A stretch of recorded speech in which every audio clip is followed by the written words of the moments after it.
देख लो भाई, 34, 34 इकोनॉमिक्स,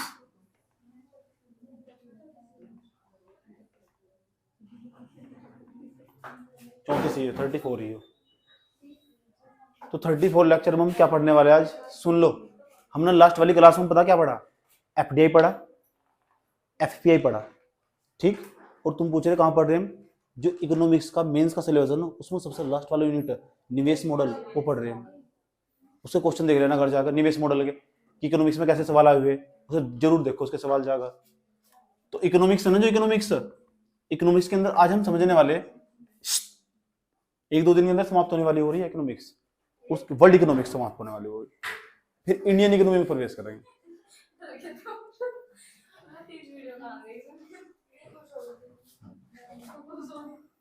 देखो शेयर हो, जो शेयर इधर, ये शेयर अगर तुमने किसी कंपनी के शेयर खरीद लिए, तो कुछ बच्चे तो अगर स्टूडेंट से पूछा है ना, शेयर खरीदने का मतलब तुम कहां जाओगे, एफडीआई में या एफपीआई में? एफपीआई में सबको यही पता, लेकिन ये बदतमीजी हो। शेयर खरीदने का मतलब निर्भर करता तुमने कंपनी कितने प्रतिशत शेयर खरीदे, पिछली वीडियो में ही तो पढ़ा। समझ एक बात है, अधिकांश बच्चे अगर उनके सामने कह देना कि हमें शेयर खरीदना, तो शेयर खरीदने का मतलब पता क्या सोचेंगे, एफपीआई बन जाएंगे हम तो पक्का। तो शेयर खरीदने वाला तो जरूरी नहीं है कि एफपीआई हो एफडीआई हो, तो एफडीआई भी हो सके एफपीआई भी हो सके, निर्भर करता है तो कितने प्रतिशत शेयर खरीदे कंपनी के। आया समझ में? तो जो शेयर खरीदने वाला व्यक्ति होगा ना, जो शेयर खरीदने वाला व्यक्ति होगा, शेयर खरीदने वाला, शेयर जो क्रेता होगा, क्रेता मतलब खरीदने वाला, तो जो दो प्रकार के व्यक्ति हो सकते हैं, वे एफडीआई भी हो सकते हैं, एफडीआई भी हो सकते हैं, और एफपीआई भी हो सकते हैं। एफपीआई पोर्टफोलियो इन्वेस्टर्स, निर्भर करता अगर उसने जो कंपनी, क्या है कंपनी एक्स वाई जेड मान लो कोई कंपनी, उसने इस कंपनी के अगर 10% से, एक व्यक्ति ने अगर 10% से कम शेयर खरीद दे, कंपनी कितने परसेंट, 10% से कम शेयर खरीदे, 10% से कम शेयर खरीदे किसी कंपनी के, क्या खरीदे शेयर, कितने तक कम खरीदे, तो समझ जाओ वो एफपीआई की कैटेगरी में आएगा, एफपीआई की कैटेगरी में आएगा। अगर बहुत सारे शेयर धारक आए, उन्होंने किसी कंपनी का 24% शेयर खरीद लिया, कितने, 24%, तो समझ जाओ 24% जैसे ही क्रॉस कर देंगे तो तुम एफडीआई की कैटेगरी में चले जाएंगे। अब क्या फर्क पड़ता कि आप एफडीआई में हो चाहे एफपीआई में हो, फर्क पड़ता ये फर्क पड़ता कि दोनों का ना टैक्स का जो दर है वो अलग अलग है। इस पर जो टैक्स होगा वो 40%, कितने प्रतिशत, इस पर जो टैक्स का रेट है लगभग 15%, कितना, 15%, बदलता रहता है हर साल, बजट में बदलता रहता है, यही तुम्हें चेक करना होता है बजट में कि कितना इस बार, इस पर रेट कितना, इस पर रेट कितना आया समझ में, ठीक। अगर तुम एफडीआई की कैटेगरी में आओगे तो तुम 40% टैक्स देकर जाओगे, अगर तुम एफपीआई की कैटेगरी में जाओगे तो 15% टैक्स देकर जाओगे, कितने प्रतिशत, इतना बात बताओ, मुझे समझ में आया नहीं आया, ठीक। अब जो बाहर की कंपनी भारत के अंदर आती होगी, उसके पास दो ऑप्शन होंगे, जो बाहर की कंपनी भारत के पास आती होगी उसके पास दो ऑप्शन होंगे, क्या तो एफडीआई के अंदर चली जा या फिर किसके अंदर चली जाओ, एफपीआई के अंदर चली जा। वोडाफोन का नाम सुना, वोडाफोन जब यहाँ बिजनेस करने आई थी ना, वोडाफोन, कोई भी भारत की कंपनी, कोई बाहर की कंपनी है, कोई भी कंपनी है, कोई भी बाहर की कंपनी है, कोई भी कंपनी आई, ठीक। जो कंपनी आई ना, कहाँ आई, भारत के अंदर आई, कहाँ, भारत के अंदर आई कोई भी कंपनी, ठीक। जैसे वोडाफोन आई थी, हम छोड़ा वोडाफोन का, जब वोडाफोन स्टार्टिंग में आई थी ना, तो वोडाफोन, तो उसके पास दो तरीके होंगे कोई भी कंपनी भारत के अंदर आने वाली, नंबर फर्स्ट, चाहे तो एफपीआई की कैटेगरी में, एफडीआई की कैटेगरी में, अगर उसने किसी कंपनी के भारत के अंदर आने वाली, तो ये एक तो नंबर फर्स्ट ऐसा आ सको कि भारत के अंदर अपना बिजनेस नए सिरे से शुरू कर सकती है, दूसरा ये भारत के अंदर ऐसा ही कोई बिजनेस चल रहा हो, उसका अधिग्रहण कर सकती है, क्या कर सकती है, या तो अपने बिजनेस को शुरू से स्टार्ट कर सकती है, उसका अधिग्रहण कर सकती है। तो उसके लिए क्या बेस्ट रहेगा, अपने बिजनेस को नए से शुरू करना या अधिग्रहण कर लेना। जैसे वोडाफोन जब भारत के अंदर आई थी, वोडाफोन जब कंपनी भारत के अंदर आई थी ना, तो वोडाफोन आई थी, इसने अपना बिजनेस ना दो संत के पास, ये अपना बिजनेस नए सिरे से स्टार्ट करती, नंबर फर्स्ट। जब नए सिरे से स्टार्ट करना तो इसका मतलब अपने ऑफिस तैयार करना, जगह जगह अपने टावर लगाना, जगह जगह अपने टावर लगाना, एक तो तरीका था। दूसरा, ये ऐसी किसी कंपनी ढूंढती जिससे इसकी जरूरत होती, ऐसी कोई कंपनी, टेलीकॉम सेक्टर की कोई कंपनी ढूंढती और उससे कहती, उसके जो शेयर धारक होते, जो उसके मालिक होते कंपनी के, वे कंपनी के जो मालिक होते, जो बोर्ड ऑफ डायरेक्टर होता, जो कंपनी के मालिक होते हैं, उनसे बात करती है। बात करने के बाद पता क्या कहती है कि जितना तुम पैसा कमा रहे ना, हम तुम्हें इससे ज्यादा पैसा देंगे। लालच देती है कंपनी, वोडाफोन की कंपनी भारत के अंदर एक ऐसी कंपनी ढूंढती और इन्हें लालच देती। लालच देने के बाद पता क्या होता, उस कंपनी का अधिग्रहण हो जाता। अधिग्रहण कौन करता, शेयर धारक की मीटिंग बुलाई जाती है वहीं दिल्ली के अंदर। शेयर धारक की मीटिंग बुलाई जाती है, बोर्ड ऑफ डायरेक्टर उनसे पूछता, विपक्ष में वोट डालते। पक्ष में क्यों वोट डालते, क्योंकि उन्हें तो बेनिफिट चाहिए, जो शेयर धारकों को बेनिफिट चाहिए, अधिकांश शेयर धारकों को बेनिफिट तो चाहिए, इसलिए वे साफ साफ कहते तुम लोग वोडाफोन वालों के साथ मिल जाओ। आया समझ में, इससे बेस्ट कुछ नहीं था। तो दूसरा, तो पहला तरीका तो होता कि इन अपना बिजनेस नए सिरे से स्टार्ट करना चाहिए। अब बताओ इनके लिए ईज क्या रहेगा, ईजिंग क्या रहेगा। दूसरा तरीका ये कि ये ना दूसरी कंपनी ढूंढो, क्या तो बिजनेस नए सिरे से स्टार्ट करो। कैसे बिजनेस स्टार्ट करो, नए सिरे से। और दूसरा तरीका क्या रहेगा, या जो बिजनेस है ना, जो आया समझ में, एक ऐसी कंपनी ढूंढ उसका अधिग्रहण कर लो। क्या कर लो, अधिग्रहण कर लो। एक ऐसी कंपनी ढूंढ जिसका अधिग्रहण कर सकती हो, ऐसी टेलीकॉम सेक्टर की कोई कंपनी हो। आया समझ में। अब वास्तव में बताऊं तुम, जब यह भारत के अंदर वोडाफोन कंपनी आई ना, 2008 के आसपास आई है, 2004-5 के आसपास है। उस टाइम पे एक सिम चलता था, उसका नाम था हज। यूज करा किसी ने, नाम सुना हज का? हज का छोटा रिचार्ज मैंने यूज करा। आया समझ में, 2008 में मेरे पास मोबाइल फोन था, 7 में मेरे पास मोबाइल फोन। हज का जो रिचार्ज हुआ मैंने मोबाइल फोन में यूज करा। आया समझ में, 1208 मोबाइल फोन था मेरे पास। तो 2006 में, हाँ 2006-7 के आसपास था मेरे पास मोबाइल फोन। ठीक, इसके पापा से मैंने मोबाइल फोन लिया था 1200 रुपये, मुझे आज भी याद है। इसके पापा दूध का काम करते थे इसके पापा। तो जो हज का सबसे पहले हमारे पास मोबाइल फोन वही था। तो सुन लो ध्यान से, तो जो मोबाइल फोन था ना, जो हज की कंपनी आई थी, हज की कंपनी अच्छा खासा बिजनेस कर रही थी, लेकिन वो इतना बेनिफिट नहीं कमा रही थी। तो वोडाफोन की कंपनी आई, उसने ना लालच दिया। लालच देने के बाद अधिग्रहण कर लिया हज की कंपनी के साथ। जब हज की कंपनी का अधिग्रहण कर लेंगे ना, तो इसका जो हज का वो अस्तित्व समाप्त हो जाएगा। वोडाफोन की कंपनी अपना नाम अस्तित्व में ले गई। आज अपना नाम अस्तित्व में उठा कर ले गई। आज वोडाफोन ही वोडाफोन छाया हुआ।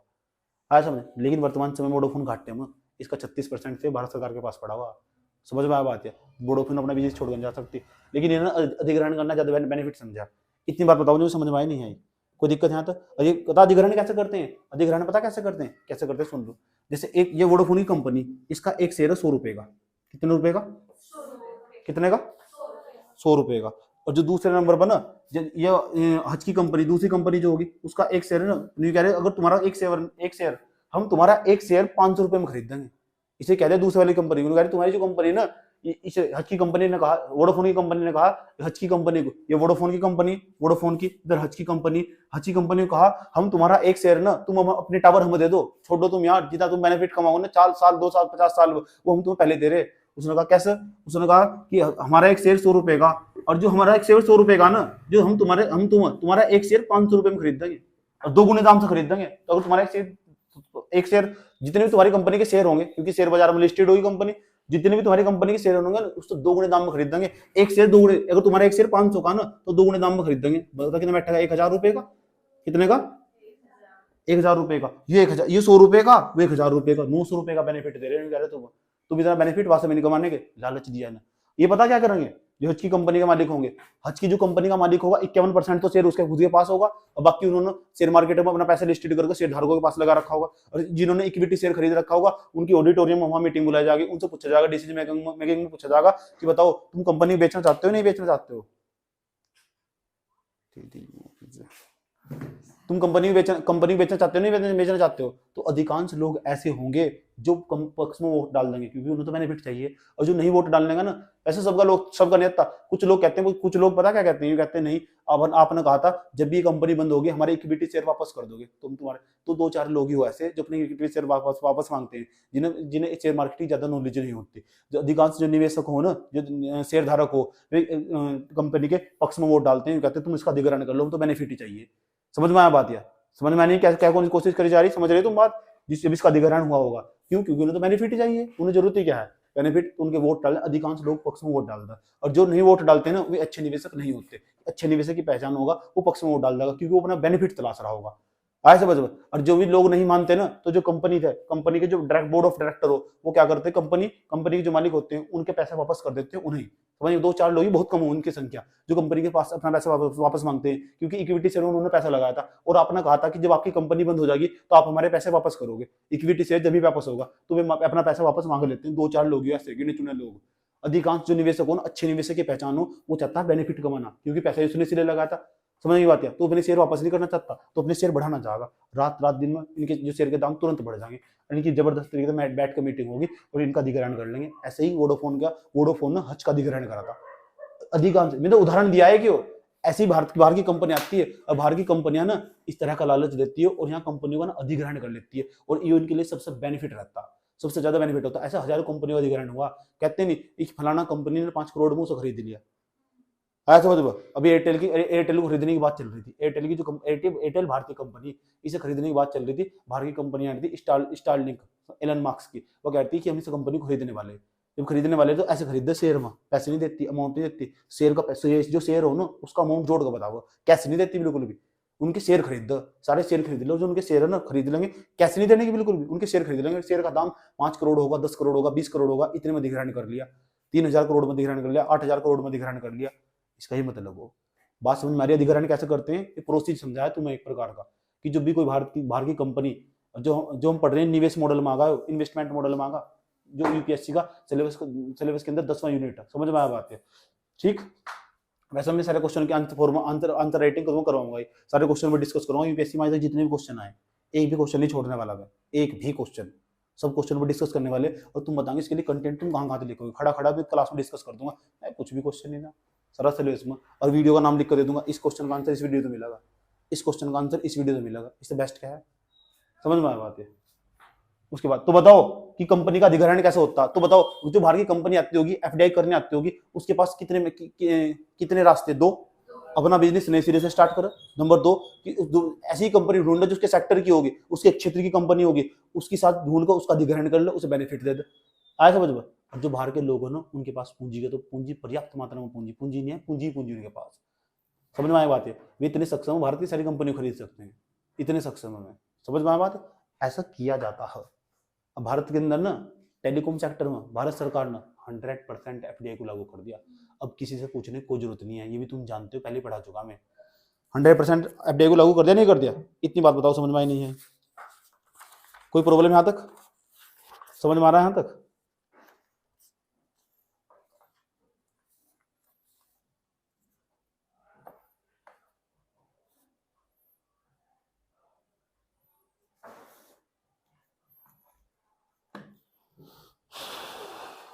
ऐसा हमने क्यों करा? एफडीआई वालों पर टैक्स कितना?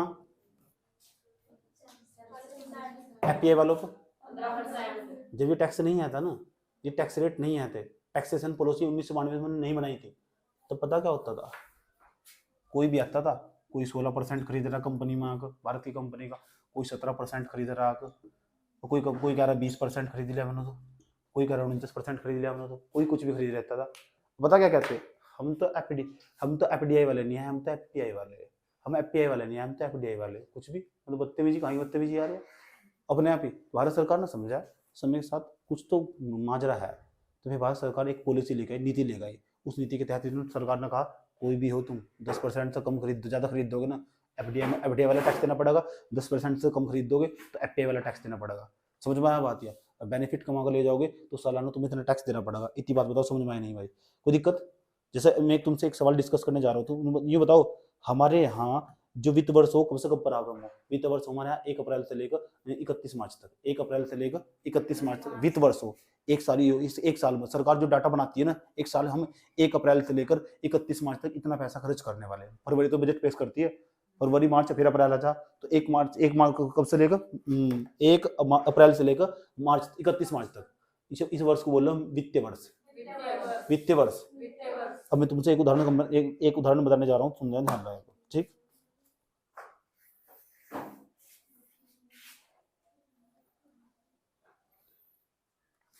एक कोई कंपनी, बाहर की कोई कंपनी आई, सुन लो, बाहर की कोई कंपनी आई, ये कंपनी है हमारी, ये कंपनी उसका नाम XYZ, कुछ भी कंपनी आई। वित्त वर्ष हमारा कम बताओ, वित्त वर्ष कम प्रारंभ हमारा वित्त वर्ष 1 अप्रैल से लेकर 31 मार्च तक। ये पीसीएस में सवाल पूछ रहे हैं, ऐसे छोटे छोटे सवाल। ठीक, उसके बाद जो हमारी कंपनी XYZ है, ये कंपनी हमारी आई अप्रैल के अंदर। कब आई है? अप्रैल के अंदर आई है। और अप्रैल के अंदर ना इस कंपनी वाली कंपनी आई, इसने भारतीय कंपनी के 8% शेयर खरीद लिए। कितने? बस मुझे बताओ, इस कंपनी जब 8% शेयर खरीद लिए किसी कंपनी के, एक कंपनी आई बाहर से, उसने एक कंपनी के 8% शेयर खरीद लिए, तो एफपीआई की कैटेगरी मांगी कि एफडीआई की कैटेगरी मांगी? शाबाश, वेरी गुड। आपने कहा कि एफपीआई की कैटेगरी मांगी, खुद ही बताया आपने, क्योंकि 8% तक कमन, 10% तक कमन। जैसे अक्टूबर का मंथ आया, अप्रैल मई जून जुलाई अगस्त सितंबर, मई जून जुलाई अगस्त सितंबर, कितने महीने हो गए? 6 महीने भाई। अप्रैल था नहीं, अप्रैल मई जून जुलाई अगस्त सितंबर, 5 महीने के बाद अक्टूबर। जब अक्टूबर का टाइम आया ना, 1 अक्टूबर को, 1 अप्रैल का टाइम था, 1 अक्टूबर का टाइम था, इस कंपनी ने पता क्या करा? इस कंपनी जो XYZ कंपनी आई थी, इसने भारतीय कंपनी के 4% शेयर और खरीद लिए, 4% शेयर खरीद लिए। और अब बताओ ये कौन सी कैटेगरी में आ गई? एक ही कंपनी खरीद रहे हैं, अब बताओ अब ये कौन सी कैटेगरी में आ गई? 4% शेयर और खरीद लिए, 8 तो पहले खरीद लेते, 4 और खरीद लिए इसी कंपनी के, एक ही कंपनी ने खरीदे, तो 8 4 कितने? 12 करके क्रॉस पार। एफडीआई कैटेगरी में, एफपीआई की कैटेगरी में आ गई, एफपीआई की कैटेगरी में आ गई, एफपीआई की कैटेगरी, एफटीआई एफडीआई की कैटेगरी में आ गई। समझ गए? पता लगा ना ऐसा क्यों हुआ? अब मुझे जरा एक बात बता दो, तो इन पर टैक्स कैसे लेंगे? फिर टैक्स की समस्या खड़ी हो जाएगी। अब टैक्स कैसे लेंगे? अब जो शुरू, अब कुछ बच्चे बताते हैं, जो महान छात्र बताते हैं कि जो शुरू के 4-5 महीने, 5 महीने, तो यहाँ तो लगेगा एफपीआई का टैक्स, एफपीआई वाला टैक्स। और एफपीआई वाला टैक्स बताओ कौन सा एफपीआई वाला टैक्स? कितने प्रतिशत? कितने प्रतिशत? 15%। तो 15% नहीं है। उसके बाद और जो एफडीआई वाला टैक्स, अगला जो टाइम है, आगे जितना भी जो टैक्स लगा वो लगेगा कितना? 40%। ये बताते हैं। तुम्हारे हिसाब से तो ये लगना चाहिए, ये लगना चाहिए, नहीं लगना चाहिए भाई? एफपीआई वालों पर टैक्स लगो, एफडीआई वालों पर लगो। जब तक ये एफपीआई वाले थे तो एफपीआई वाला टैक्स लगेगा, जब एफडीआई वाले बने होंगे तो एफडीआई वाला टैक्स लगेगा। तुम्हारे हिसाब से होना चाहिए। अब भारत सरकार पता क्या कहती है? भारत सरकार पता क्या कहती है? अगर तुम 1 साल से पहले तुमने बदतमीजी खिंडाने की रास्ते में कोशिश करी, ऐसा समझ, कभी भी तुमने कंपनी के 10% से शेयर ज्यादा खरीद लिए, तो फिर टैक्स वही लगेगा। कौन सा? वही लगेगा 40% है। आज समझ, अगर एफपीआई है तो एफपीआई फिर 1 साल तक टिको, अगर नहीं टिक सकते ना 1 साल में, तुमने बीच में कह रहे हम कहाँ टैक्स देखेंगे, ये तो बहुत जटिल काम हो जाएगा इस तरह टैक्स देखना। हम कब देखेंगे तुम कितने, कौन से महीने में तुमने, कौन से महीने में तुम एफपीआई थे, कौन से महीने में तुम एफडीआई थे? हमारा तो यही काम रह जाएगा, यही काम रह जाएगा हमें देखते देखते, और कुछ काम नहीं है। भारत सरकार का दिमाग खराब होगा।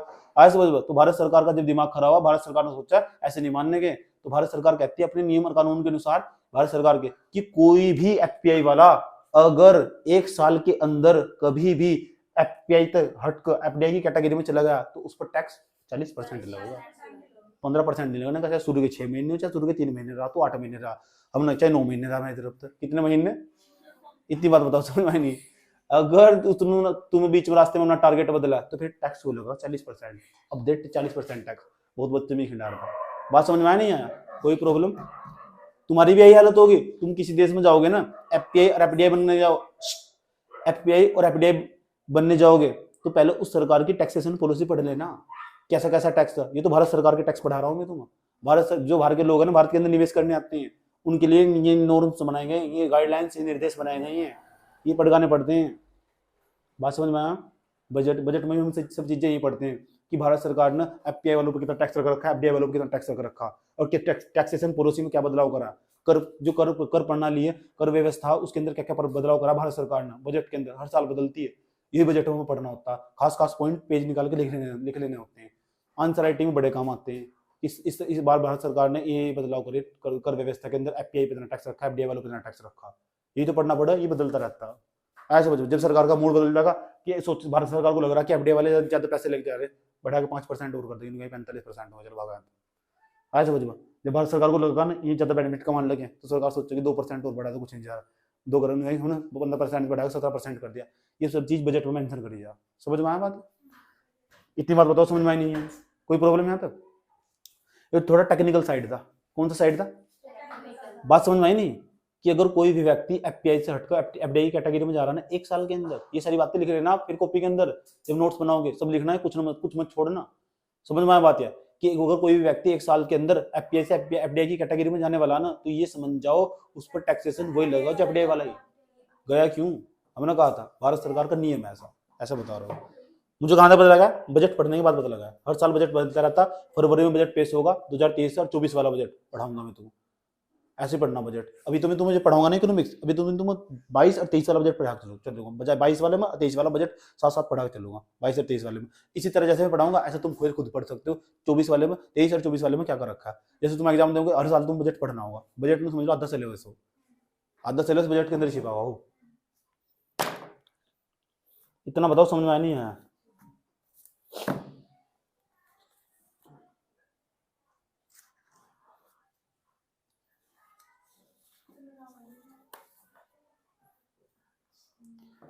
अगला सवाल, अगला सवाल, जो प्राइवेट कंपनियां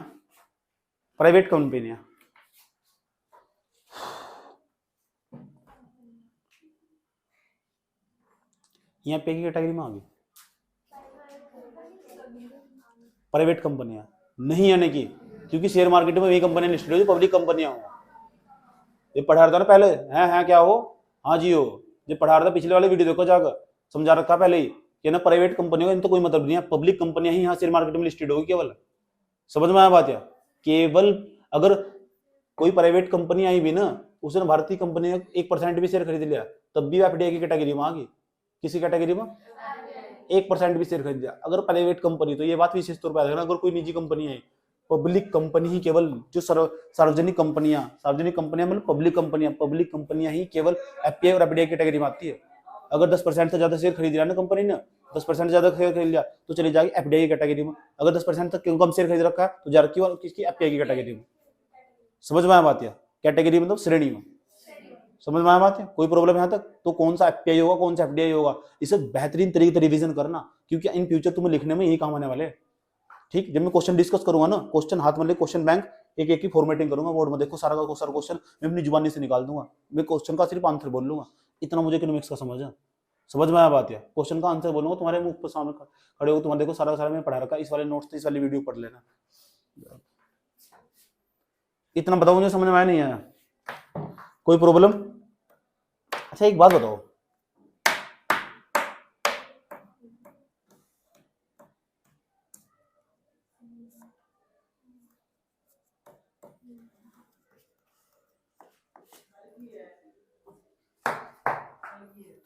एक बात बताओ, अगर तुमने किसी कंपनी का आईपीओ खरीद लिया, क्या खरीद लिया? जियो का नाम सुना तुमने? जियो रिलायंस से आया था ना स्टार्टिंग में, अब जिसका आईपीओ मार्केट में जारी हुआ था, जियो जो कंपनी है, इसका जब सुन लो, कोई भी कंपनी हो, किसी भी कंपनी का अगर तुमने आईपीओ खरीद लिया, आईपीओ कहाँ खरीदे जा? प्राथमिक बाजार में, द्वितीय बाजार में। आईपीओ कौन से बाजार में खरीदे जा? प्राथमिक बाजार में, द्वितीय बाजार में। प्राथमिक बाजार में खरीदे जा, पढ़ते ही तुम घर बैठ कर पक्का 100% मजा ले रहे तुम घर बैठ कर। इनिशियल पब्लिक ऑफर ये खरीद जा प्राइमरी मार्केट में, प्राथमिक बाजार में खरीदे जाएगा आईपीओ। पहली बार जब कंपनी अपने शेयर जारी करती है ना, वो प्राथमिक बाजार में खरीदे जाते हैं। तो जियो कंपनी ने अपना आईपीओ जारी कर दिया, आईपीओ हमने प्राइमरी मार्केट में खरीदने चले गए। जब खरीदने जाते हैं ना, लोगों को पता था जियो का जो कारोबार हो तेजी के साथ बढ़ने वाला, जब इसका एप्लीकेशन आया ना तो 73 गुना, जितनी अपेक्षा करी गई थी 73 गुना एप्लीकेशन आया। तो 73 गुना, इसका मतलब 73 में एक व्यक्ति चुना जाएगा, उसका शेयर एक्सेप्ट होगा, अब पैसे कट जाएंगे। जैसे तुमने इस कंपनी के 100 शेयर खरीद लिए, इस कंपनी के तुमने 100 शेयर खरीद लिए, और एक शेयर पता कितने का? एक शेयर 200 रुपए का। कितने का? गुना करो कितना बैठा बताओ? 20,000 रुपए, यानी 20,000 रुपए तुम्हारे अकाउंट से कट जाएंगे। आया समझ में? और तुम्हारे खाते में डीमेट अकाउंट में पता कितने रुपए, कितने शेयर दिखा देंगे? 100 शेयर दिखा देंगे तुम्हारे अकाउंट में, तुम्हारे डीमेट अकाउंट में 100 शेयर दिखा देंगे, और 20,000 रुपए तुम्हारे अकाउंट से कट जाएंगे। और तुम्हें उम्मीद है यार तुमने जो आईपीओ खरीद लिया ना, तुम्हें मिलेगा, बाद में जाकर वहां तो एप्लीकेशन की बमबारी होगी। तुम्हारे तो पहले 72 बंदे वहां खड़े हुए, और तुमने बता 73 बंदे तुम कौन से? लक्की ड्रॉ निकाल लेंगे फिर में आराम से, जिसका भाग्य अच्छा होगा आराम से ये समझ लो उसके पक्ष में उसका शेयर आ जाएगा, जिसका चांस अच्छा होगा, जिसकी किस्मत बढ़िया होगी, जिन्हें पूजा पाठ ठीक ठाक तरीके से रखी होगी। यही तो हो, इसे लोग कहते हैं लॉटरी सिस्टम। आवश्यकता था अधिक एप्लीकेशन आया तो फिर लॉटरी सिस्टम निकालते हैं, और जिसका नंबर 1 का नंबर आ जाता है ना, नंबर आने के बाद फिर पता क्या होता है? नंबर आने के बाद फिर उसे भेजा जाता है, उसको बहुत बेनिफिट हो जो आईपीओ खरीद लेते हैं स्टार्टिंग में।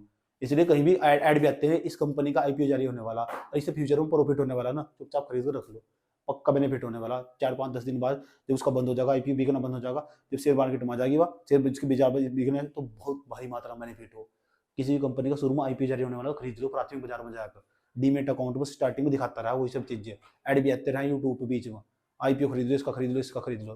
तुमने सोचा कदू भाग गया ऐड यहाँ तक आए समझ लो, ठीक है। वो भी शेयर मार्केट के बारे में बताओ, शेयर मार्केट के बहुत ऐड आ रहा है आजकल। 73 गुना एप्लीकेशन आया, जियो की बात बता रहा हूँ तुम्हें।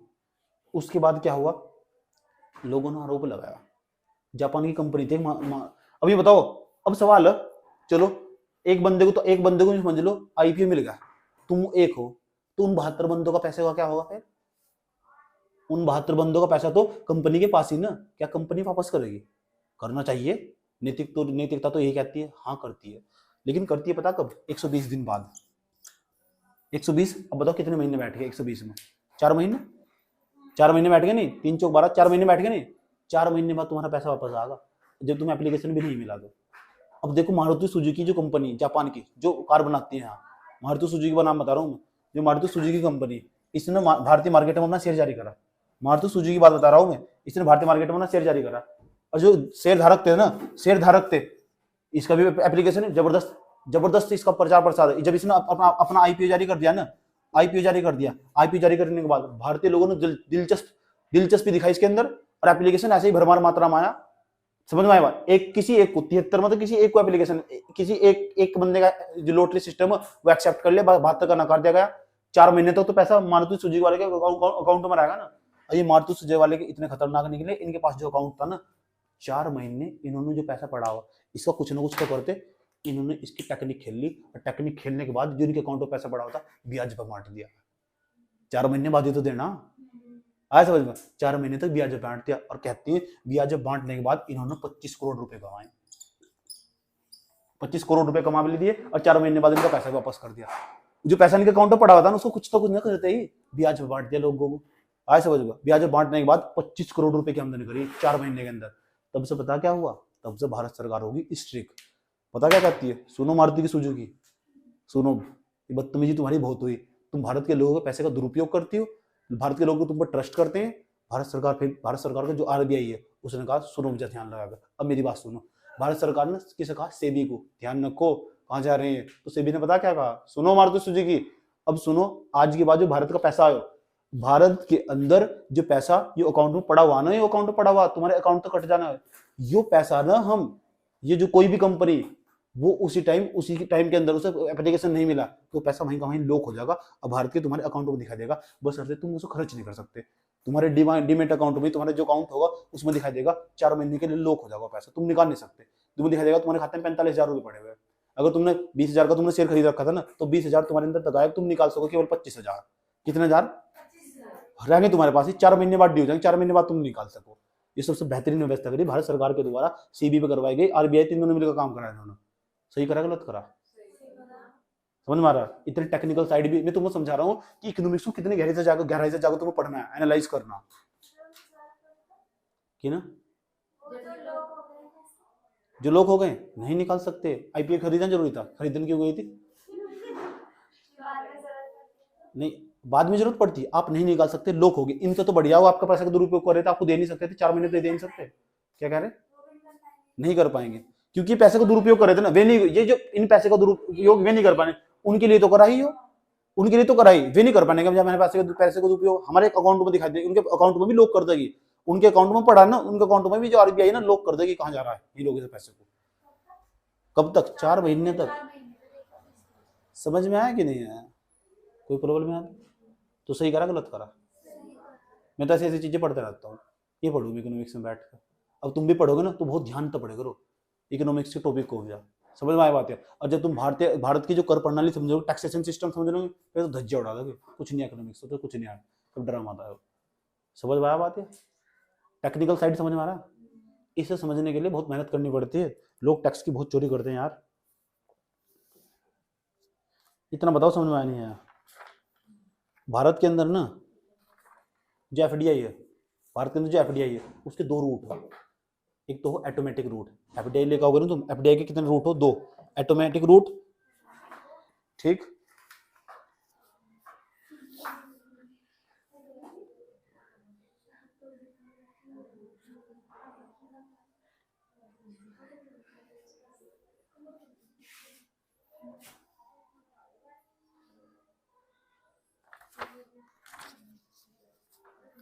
बात समझ में आई? ये कोई प्रॉब्लम है यहाँ तक? घर जाकर ध्यान से वीडियो देखो करो, उसको कई कई बार देखो, जो समझाए ना कौन सा बहुत ध्यान से सुना करो क्या बताएगा, और एक भी लाइन में छोड़ करो बिल्कुल भी, क्योंकि तुम पहली बार फर्स्ट टाइम इकोनॉमिक्स पढ़ रहे हो, तो सब चीज लिखो शांति से, उसे रिवीजन करने में भी आसान नहीं हो। समझ में आया बात? या रिवीजन करने में आसान नहीं हो, और एक ही बात फिर अचूक नहीं जाने वाली। तो तुम्हारे जो क्वेश्चन है ना पिछले सालों के जो पेपर में आए, सबका उत्तर तुम्हें यहीं से मिल जाएगा, क्योंकि एक बार टॉपिक की अगर गहरी समझ होगी, अंदर चला गया दिमाग में बात क्या कही जा रही है, फिर तुम्हारे दिमाग से बचने वाला नहीं है, बचने वाला नहीं है वो। समझ में आया बात? या ये मनुष्य के नेचर हो, प्रकृति हो उसकी ऐसी।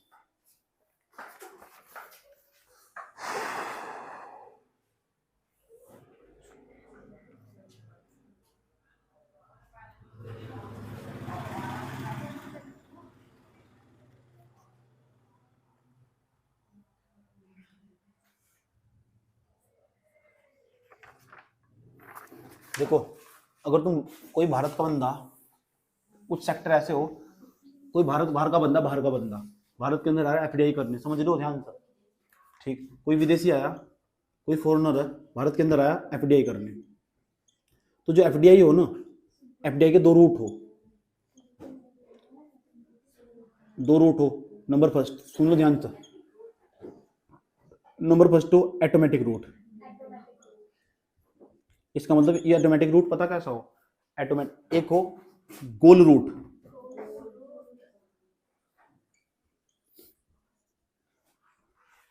ये ऑटोमेटिक रूट पता कैसा हो? भारत सरकार से अनुमति लेने की जरूरत नहीं है।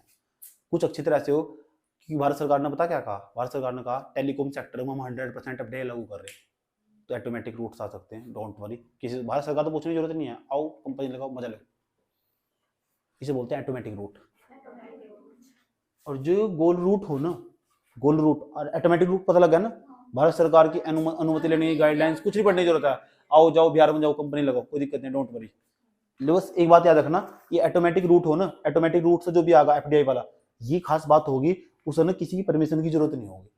समझ में बात है? और एफडीआई वाले चाहते ही हैं कि उन्हें ऑटोमेटिक रूट देगा, लेकिन भारत सरकार कुछ क्षेत्र पर ना प्रतिबंध लगा कर रखती है, उसे कहती है ग्राउंड, जो गोल रूट इसका हो, ये गोल रूट क्या हो, आज समझो, कहीं कहीं ग्राउंड रूट बोल, अलग अलग नाम मिलेंगे इससे, ग्राउंड रूट, ठीक है? जो सेकंड रूट है ना, दूसरे वाला, ये पहला रूट का मतलब रास्ता, ठीक? ये पहला रूट, ये दूसरा रूट। ये कह रहे हैं कि अगर तुम दूसरे रास्ते से आओगे एफडीआई करने, तो भारत सरकार के नियम तुम्हें फॉलो करने पड़ेंगे, और तुम सबसे पहले पता किसने मिलना पड़ेगा? भारत सरकार ने एक बोर्ड बना रखा है, उस बोर्ड का नाम बता रहा हूँ तुम्हें। अब देखो भारत के आईएएस अधिकारी कितना घोटाला करते हैं, ऐसे समझ, उस बोर्ड का नाम बता रहा हूँ, उस बोर्ड का नाम देखो कितना, क्या नाम था उसका, इस बोर्ड का नाम देख लो, बोर्ड का नाम foreign investors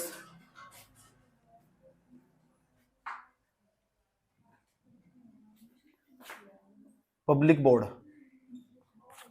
foreign investors public board, ठीक? नाम देख लेना इसका, एक बार घर जाकर, मैं इसमें कंफ्यूज हूँ, फॉरेन इन्वेस्टर्स पब्लिक बोर्ड, लेकिन मुझे इसके अंदर की जानकारी पूरी। इसके अंदर वही अधिकारी बैठते हैं जो आईएएस का एग्जाम क्वालिफाई कर आते हैं, आईएएस के जो दिग्गज अधिकारी ना वे बैठते हैं। अब सोच सकते हो तुम, जब ये एफडीआई वाले आएंगे यहाँ भारत के अंदर आ रहे होंगे एफडीआई वाले, ठीक? ये रूल रेगुलेशन फॉलो कर रहे होंगे। अब जो एफडीआई वाले जब इस रूट से आगे, सब तो इस रूट से आना चाहते हैं, जब इस रूट से आना चाहेंगे, ये निर्धारित करते हैं कितना टैक्स होगा, कितना टैक्स इकट्ठा होगा, कितना टैक्स में आया, कितना पैसा गया, सारी फाइलें बनाती है, सारी फाइलें इनके पास रहती है, तो सोच सकते हैं कितना पैसा खाते होंगे लोग। ये एक नंबर के भ्रष्ट आदमी, इसलिए कहता हूँ मैं, ब्यूरोक्रेसी ना देश का ओट पीट कर रख दिया, यही है। मैं ये तो टेबल नंबर 5 फेमस है, यही तो हमें कस्टम अधिकारी इस बोर्ड के अंदर बैठे हुए, इस सारे के सारे भ्रष्ट, अधिकांश व्यक्ति सारे के सारे भ्रष्ट। हकीकत यही है, इन्होंने देश को खोखला कर रख दिया। अभी क्यों? ये तो एक, ये पैसा पता कौन सा आ रहा है? रुपया नहीं आ रहा इनके पास, इनके पास रुपया नहीं आ रहा, डॉलर आ रहा है, डॉलर। और डॉलर को देखकर तो फूल जाए, ऐसे वजह डॉलर आ रहा इनके पास ही है। अब ने इसका नाम बदल दिया, नाम देख लेना, इसके बारे में सर्च करना, ये सब सर्च करके लिखना, कौन सा ऑटोमेटिक रूट है, कौन सा गोल रूट है, क्या नाम है इसका, 2 रूट है इसके, आईबी क्या, कौन सा बोर्ड है जो इसकी देख रेख करता, कौन सा। इसका नाम बदल दिया सरकार ने, पोर्टल बनाया जा, ताकि ऑनलाइन देखा जा सके कहां कितनी फाइलें इकट्ठी हो रही। सरकार ने पोर्टल बनाया, FI फॉरेन इन्वेस्टर्स, उसके बाद फैसिलिटीज पोर्टल, ये पोर्टल बनाया, ऑनलाइन पोर्टल बनाया, ताकि सारी निगरानी रखी जा सके, क्योंकि बहुत पैसा खा रहे थे बोर्ड वाले। ये जो पोर्टल बनाया ना सरकार ने, तो ये क्योंकि ईज ऑफ डूइंग बिजनेस जो हो ना, ईज ऑफ डूइंग बिजनेस उसके तहत आता है, आसान करना। पारदर्शिता लेना कार्यों के अंदर, तब तक इन पे शिकंजा कसा गया, समझ, तब भी तो शिकंजा नहीं कसा गया, तो इसे भी हैक कर लेते हैं। हैक करने के बाद पता क्या है, जो इनकी पोर्टल के अंदर जानकारी देते हैं तो कोई इंसान ही होगा, ये उनकी भी साठगांठ कर लेते हैं, वो कहते हैं ये जानकारी डाल लो, यहाँ पैसा है, इतना भ्रष्ट है ना, क्या करोगे बताओ, ब्यूरोक्रेसी का बुरा हाल है। समझ में आया बात? या तो इसके बारे में तुम घर जाकर सर्च करके पढ़ना, मेरा काम है तुम्हें बाहर से बताना चल क्या रहा दुनियादारी में। समझ में आया बात? या तुम इससे पढ़ना, जब इसके बारे में सर्च करके पढ़ोगे कि कितने रूट है, एफडीआई कितने रूट है, 2 रूट है, एक तो ऑटोमेटिक रूट है, एक गोल्ड रूट है। गोल्ड रूट में इसे मैनेज करने का काम इसका हो, इसके अंदर सारे के सारे जो आईएएस के दिग्गज अधिकारी हो, कस्टम अधिकारी हो, वे सभी यहाँ बैठते हैं। और ये बैठते सोच सकते हो कितने, सोच सकते भारत के लिए जितना घोटाला हो रहा है सारा यही करते हैं। समझ में आया बात? या कोई प्रॉब्लम यहाँ तक?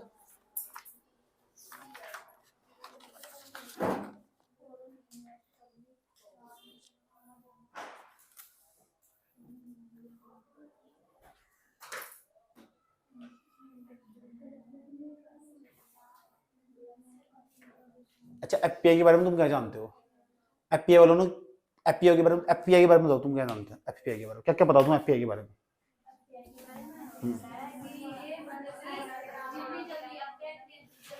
शाबाश।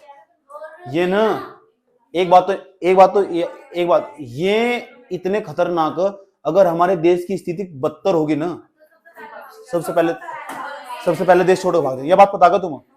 अगर हमारे देश की आर्थिक स्थिति खराब होगी तो बताओ ये हमारे भारत में आगे नहीं आएंगे? अगर आएंगे तो भाग जाएंगे, पक्की बात। सोच लो, पक्की बात है ना। अगर पूरी दुनिया की इकोनॉमी, पूरी दुनिया में अगर मंदी आने वाली हो तो ये कहां भाग जाएंगे? ऐसे गोल्ड में चले जाएंगे। गोल्ड में क्यों जाएंगे?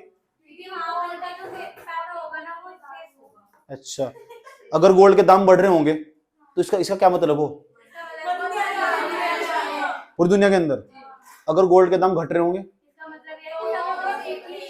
कोई एक ही, अच्छा बहुत अच्छे मोड में जा रही है। अच्छा, जब गोल्ड के दाम बढ़ रहे होंगे तो डॉलर पर क्या प्रभाव पड़ा? डॉलर सस्ता हो रहा, महंगा हो रहा? सस्ता हो रहा, घट रहे होंगे डॉलर तो। ठीक, सुन। अब ध्यान से सुनना छतरी। अब ये बताओ, जो एफडीआई की पॉलिसी थी, एफडीआई की बात कर रहा हूं मैं। एफडीआई की पॉलिसी कब की? 1991। ये तो बात तुम जानते हो। अब तुम बता दो 1991 में हमारी स्थिति सही थी कि बेकार थी? 72 तब तो बेकार थी ना स्थिति। उदाहरण एफडीआई का एकदम आ जाएगा, एफडीआई थोड़ा ही आज तुम्हें आने की अनुमति दे दी और कल को आकर उन्होंने टावर भी लगा दी, फसल सारा काम हो, 4-5 साल 10 साल लगे होंगे आने में। इधर क्या होगा? एफडीआई है, जो एफडीआई कुछ मन में सोच रहे हो, जो पाप सोचते हो उसका ये हाल होगा। देख लो, एफडीआई है ना, एफडीआई इधर, एफडीआई एकदम आया होगा भारत के अंदर, आने में टाइम लगा, धीरे धीरे आया होगा, ऐसे चला होगा, ये थोड़ा ही कि एफडीआई वाले आ जाए और कल को उन्होंने कंपनी लगाई, परसों को रोजगार देना शुरू कर दिया, ऐसा भी हो। अब ये तो 1991 हमारी स्थिति 72 थी कि नहीं थी? 2-4 साल बाद सुधरी होगी, 2-4 साल तो लगे ही होंगे कम से कम। ठीक, क्योंकि जहां पहले साइन करवाने में टाइम लग जाता, 2 साल लग जाते साइन करवाने में भी, कम से कम 10 साल बाद स्थिति सुधरी थी, 10-12 साल बाद। अब ये बताओ 1991 में हमारी स्थिति कैसी थी?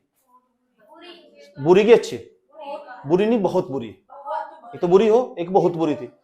अब बताओ, जो एफपीआई वाले थे, एफपीआई वाले, उन्हें आने की अनुमति हमने कब दी?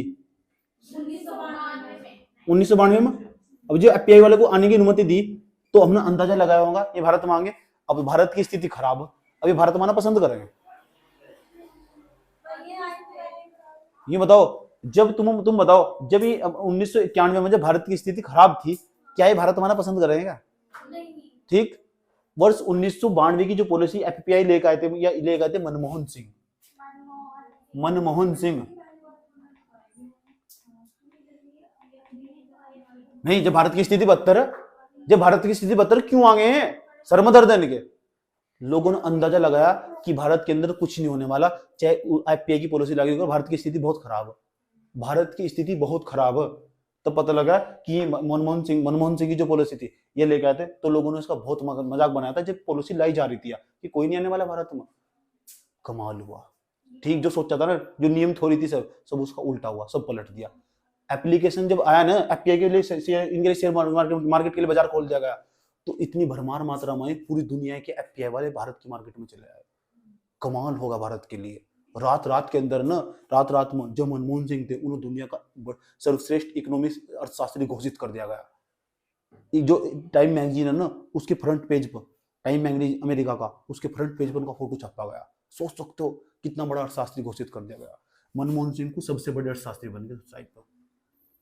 ठीक, क्यों? सारा नियम कानून पलट दिया और सारा श्रेय किसे दिया जा रहा था? मनमोहन सिंह को दिया जा रहा था कि एफपीआई यानी भारत की स्थिति खराब होने के बावजूद भी निवेशकों ने भारत के अंदर दिलचस्पी दिखाई, भारत के अंदर दिलचस्पी दिखाई और इसका सारा श्रेय मनमोहन सिंह को दिया जा। मनमोहन सिंह ने दिलासा दिया, दिलासा ही नहीं विश्वास जताया कि भारत के निवेशकों को तुम हमारे पे विश्वास करो, हमारा इकोनॉमी अच्छी मोड़ में जाएगा। रात रात में सब कुछ बदल गया। सोच सकते हो तुम किधर? क्योंकि जब आते हैं ना, जब आते हैं फिर ये, और जब खरीदते हैं ना तो खरीदते हैं, जब ये खरीदते हैं ना तो खरीदते हैं, इतना खरीदते हैं, बहुत अधिक मात्रा में खरीदते हैं। इन्होंने ऐसा करके दिखाया। सोच सकते हो मनमोहन सिंह रात रात भर हीरो बदल गए। रात भर बस 2-3 साल तक ना ऐसे चलता रहा। मनमोहन सिंह जबरदस्त तरीके से बढ़ाई करते रहे लोग। क्या गजब का मामला। क्या सुनते रहो, इतनी बात बताओ। सबसे बड़े अर्थशास्त्री ऐसे सब मीडिया वालों, तुम देख लेना सर्च करके, यूट्यूब पर सर्च कर देख रहा हूं तुम 1991 में। तो वीडियो देखता रहता हूँ ना सारे, मैं तो सारे वीडियो देखता हूँ यूट्यूब पर जाकर पुराने वाले। तो मुझे सारी जानकारी रहती है कि फटाफट दौड़ करके इकोनॉमी मनमोहन सिंह क्यों मानते इतना बड़ा अर्थशास्त्री। तो 1991-1992 के बाद ना जो अर्थशास्त्री थे, सबसे बड़े अर्थशास्त्री के रूप में उभर गए। टाइम मैगजीन ने उनका फोटो छापा। लेकिन कहते हैं बता, किसी के भी अच्छे दिन ज्यादा दिन नहीं आते, उसके बुरे दिन भी जाते हैं। बाद में जाकर पता चला, पता क्या, जो भारत की एफपीआई की मार्केट में ये आ रहे थे ना, जो एफपीआई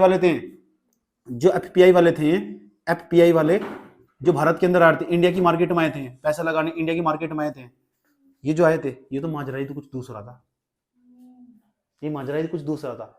धीरे धीरे करके रिपोर्ट आना शुरू हुआ, जानकारी मिलनी स्टार्ट हुई। ये कोई एफपीआई वाले नहीं आए थे, ये भारत के ही लोग थे जिन्होंने ब्लैक मनी को व्हाइट में कन्वर्ट कर दिया। यही मुझे आज समझाना, समझ में आया बात है। ये माजरा ही कुछ दूसरा था, समझ में आई बात है। तो सरकार तो बड़े बड़े वादे करती थी, कहती थी देखो हमारे कितने बड़े शास्त्री, इन्होंने कमाल करके दिखाया। समझ में आई बात है। ये भारत के ही लोग थे जिन्होंने भारत की, अब मैं तुम्हें देखो क्या सिखाने वाला हूँ, तुम भी ऐसा कर सकते हो। समझ में आई बात है। लेकिन मैं तुम्हें सलाह देता, ऐसा करना मत बिल्कुल भी।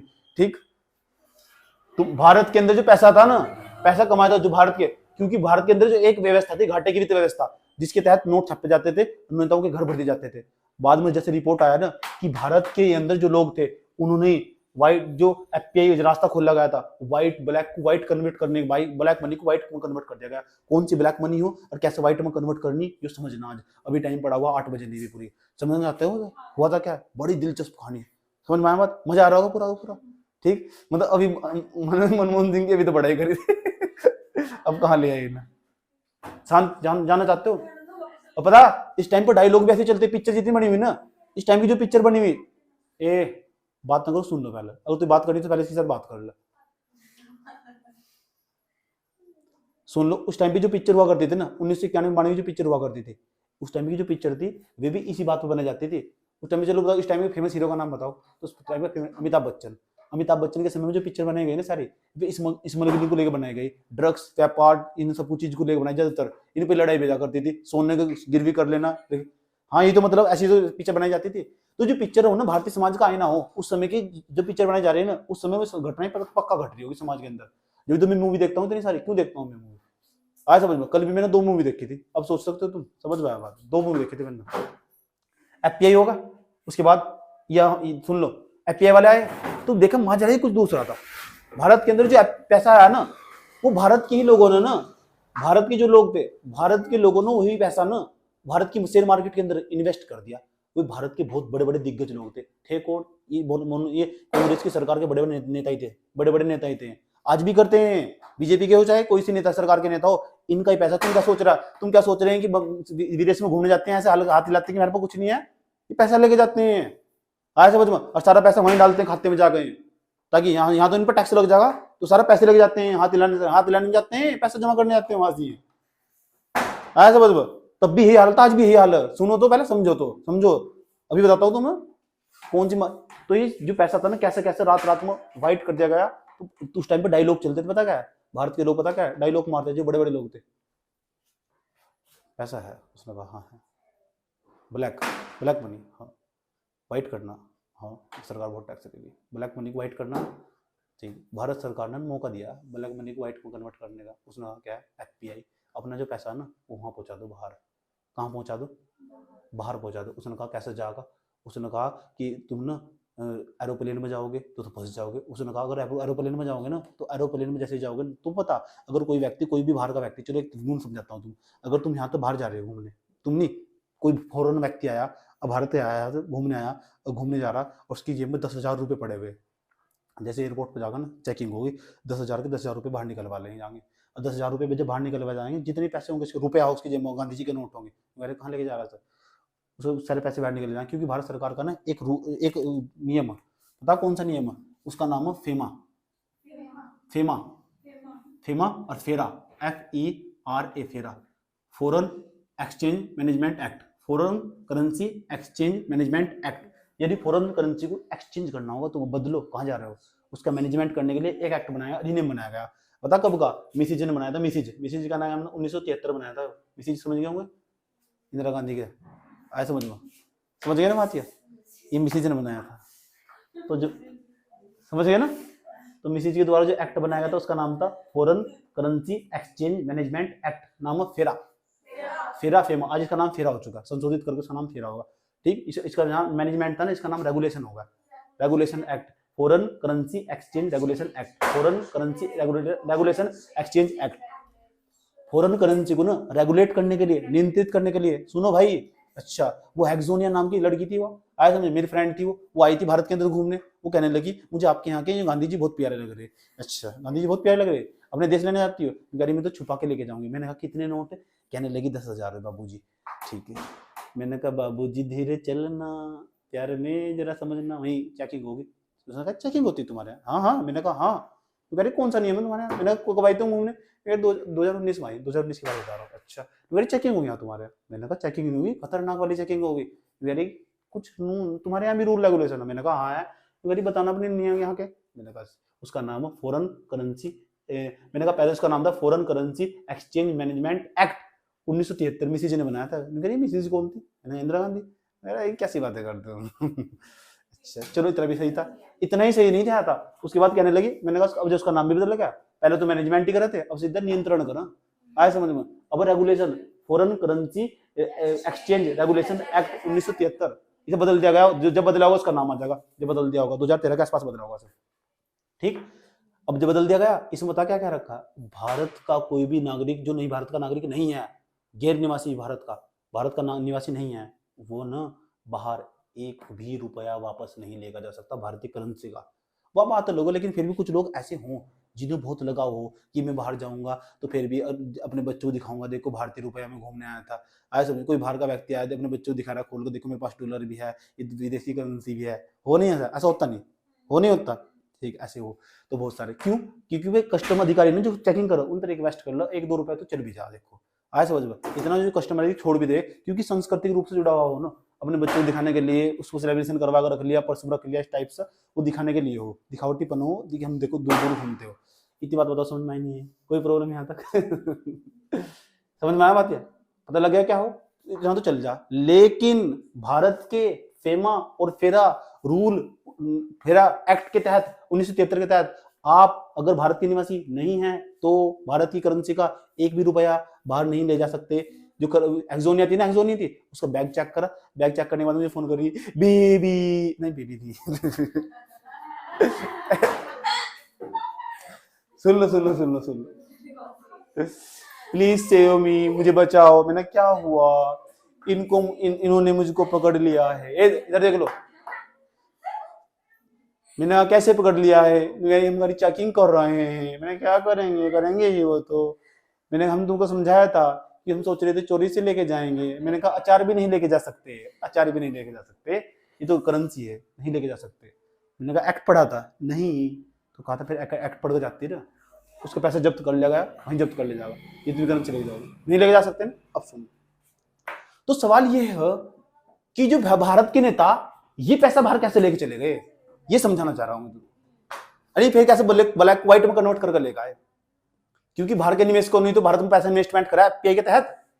आया समझ में? मैं जानना चाहता हूं कि भारत के जो नेता लोग हैं आया समझ? पैसा तो इनके पास ही सबसे ज्यादा। भारत के जो बड़े बड़े दिग्गज नेता है, जो 1992 में जब उम्मीद नहीं थी, उम्मीद से ज्यादा मात्रा में भारत का एफपीआई तेजी के साथ ग्रोथ करता चला गया, शेयर मार्केट में पैसा लगाता चला गया, शेयर बाजार भारत का बढ़ता चला गया, तो कहा जाता भारत के अंदर जो दिग्गज लोग जिनके पास पैसा ही पैसा था, उन सब ने, जो ये खुद की कांग्रेस सरकार के बड़े बड़े नेता थे, जो घोटालेबाज थे, नेताओं के पास ही पैसा हो, सारे बाहर गए पैसा लेकर। और जब बाहर गए पैसा लेकर, बाहर इन्होंने कंपनियों में पैसा लगवाया। क्यों? क्योंकि भारत सरकार ने उस टाइम पर केवल एफआईआई को अनुमति दी थी। एफआईआई दी थी, एफआईआई को अनुमति दी। तो जैसा एक संस्था को हायर करा, उसमें पैसा लगाया उन्होंने वहां से। जैसे नेपाल चले गए हैं, नेपाल चले गए, जैसे अफगानिस्तान चले गए हैं, आए समझ, जैसे मॉरिशस चले गए हैं, जैसे स्विट्जरलैंड चले गए हैं, यहाँ चले गए हैं पैसा लेकर। ये पैसा लेकर कैसे गए यहाँ से, जब भारत सरकार का जो नियम है ये तो मना करता। आज समझ, सवाल ये यहाँ तक पैसा लेगा किस तरह है, फिर यहाँ तक जाकर ना दूसरे व्यक्ति को पैसा दे जाए कि तू पैसा लगा भारतीय कंपनी में जाकर, एफपीआई बनकर तू पैसा लगा, जो तुझे बेनिफिट होगा वो हमें भी दे देना बेनिफिट। समझ गए क्या कर रहा है इन्होंने? फिर यहाँ चले गए यहाँ अफगानिस्तान में, यहाँ चले गए यहाँ से मॉरिशस में, यहाँ चले गए स्विट्जरलैंड में। तो जो खास खास देश थे उनके अंदर संस्थाओं में इन्होंने पैसा लगाया, इनकी संस्थाओं को पैसा दिया, इनकी सांठगांठ हो उनके साथ जब सांठगांठ होगी तो इन्होंने भारत की शेयर मार्केट में पैसा लगाया। ऐसे भारत का शेयर बाजार ऊपर चला गया, रातों रात ऐसे बढ़ता चला गया। अब सवाल ये हो, सवाल पता क्या है, वहां तक पैसा कैसे गया, वहां तक पैसा कैसे गया ये बता दो। जानना चाहते हो वहां तक पैसा पता कैसे गया? एक नाम चलता, उस मार्केट का नाम है हवाला मार्केट। हवाला मार्केट। अब ये हवाला मार्केट का कांसेप्ट समझाना चाहता हूँ।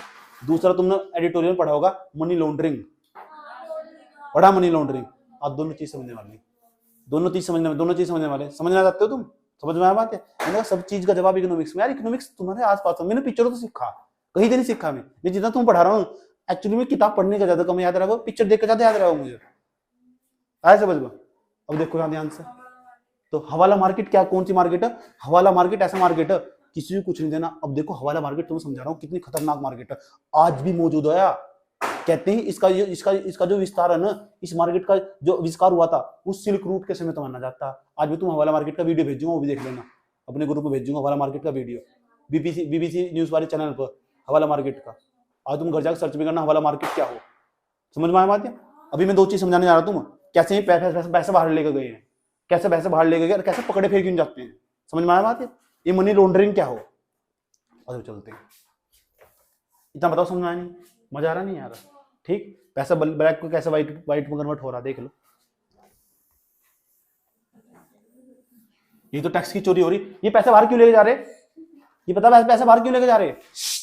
अगर किसी के पास 100 करोड़ रुपए है ना भाई साहब, तो भारत सरकार के, उसके पास 100 करोड़ रुपए है ना, तो भारत सरकार ज्यादा पैसे पे ज्यादा टैक्स लगाएगी। कम से कम 50 करोड़ रुपए ना उसके एक साल के अंदर टैक्स में चले जाएंगे।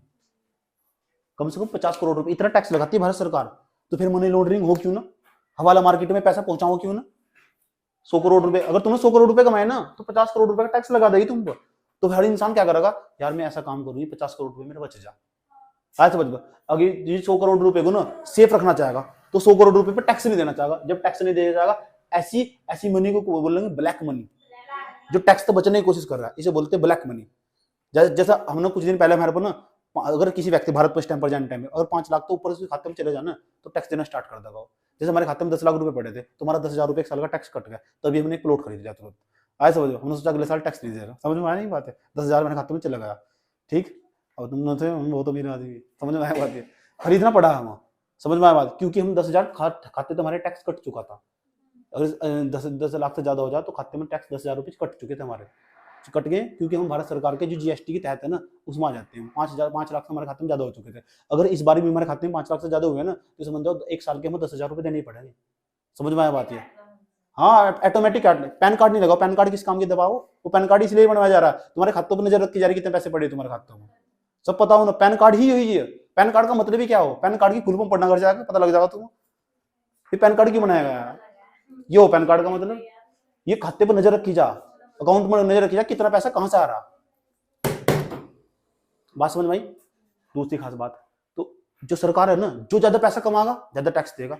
तो लोग क्या करते हैं, जो बड़े बड़े बिल्डर्स होते हैं, जो रियल एस्टेट कहते हैं, वे रियल एस्टेट में ऐसे ही तो मंदी आई, ऐसे ही तो ब्लैक मनी का कैसे इन्वॉल्व हुई, ये तो ब्लैक मनी ऐसे नहीं तो इन्वॉल्व हुई।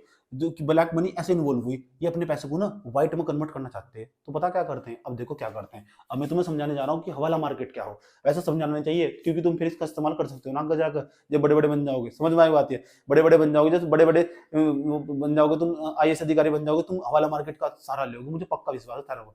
समझ में आया बात है, समझा ही रहा हूँ, समझाना चाहिए नहीं, वैसे मैं समझाना नहीं चाहिए था मुझे सर, समझ रहे हैं। चलो देखो क्या हो, तुम कहाँ बैठे हुए, इंडिया में, ठीक। 3 देश बहुत खतरनाक है, 3 देश, एक तो स्विट्जरलैंड, स्विट्जरलैंड, एक मॉरिशस, एक अमेरिका के पास छोटा सा द्वीप पड़ा, कि इतना मनता है कोकानू द्वीप, कुछ इस तरह का कोई नाम है उसका। 3-4, एक 2 का नाम रख सको, स्विट्जरलैंड और ये मॉरिशस, और एक का नाम है लंदन, ये भी बहुत फेमस है। लंदन के अंदर विजय माल्या यही नहीं गया था, विजय माल्या यही नहीं गया था भाग कर, ठीक। सुन लो, ध्यान लगा। इंडिया है, ठीक। इंडिया में मान लो, देखो कितने खतरनाक हो हवाला मार्केट वाले, कितने खतरनाक हो।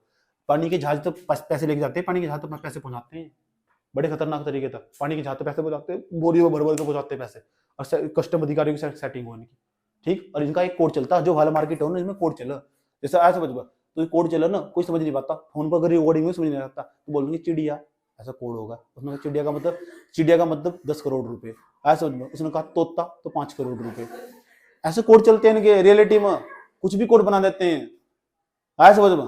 तो इसे बोलते हैं हवाला मार्केट, हवा में पैसा जा रहा, हवाला मार्केट, हवा में पैसा जा रहा, दिखाई नहीं दे रहा, ये हवाला मार्केट का मतलब पता क्या हो। हाँ देखो, एक कैंडिडेट मेरे यहाँ बैठा हुआ, अब्दुल नाम का व्यक्ति है, अब्दुल नाम का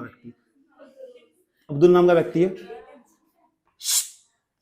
मोहन नाम का व्यक्ति यहाँ से, समझ में आया बात है। ये हमारी सच,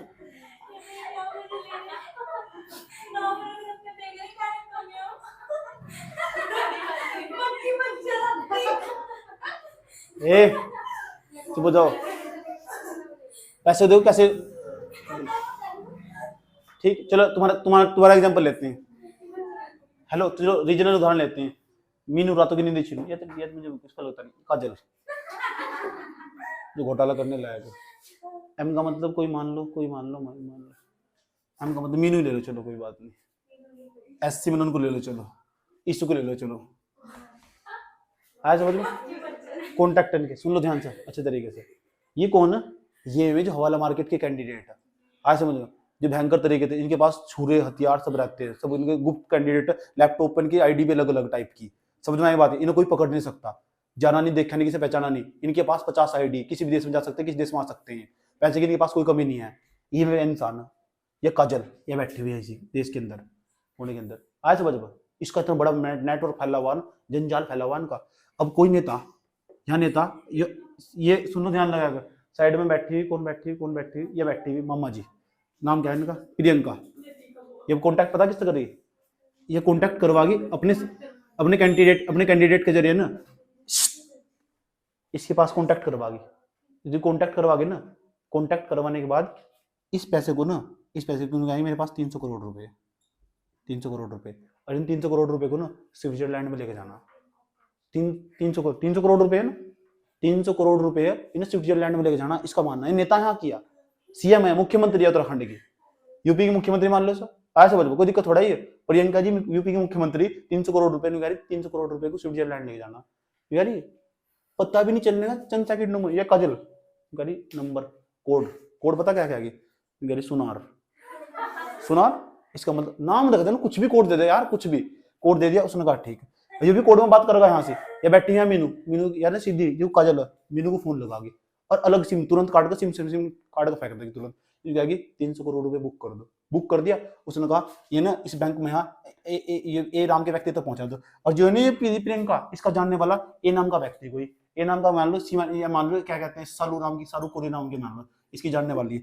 क्यों इसे ना प्रियंका को सालू कोरी के पास पैसे पहुंचाने, तो इससे सालू कोरी तो कॉन्टैक्ट आराम से पहुंच जाएंगे, और वो भी था 2 मिनट में। कैसा, क्योंकि जो काजल है ना यहाँ बहुत खतरनाक, ये पूरे भारत के अंदर यही काम कर रहा है।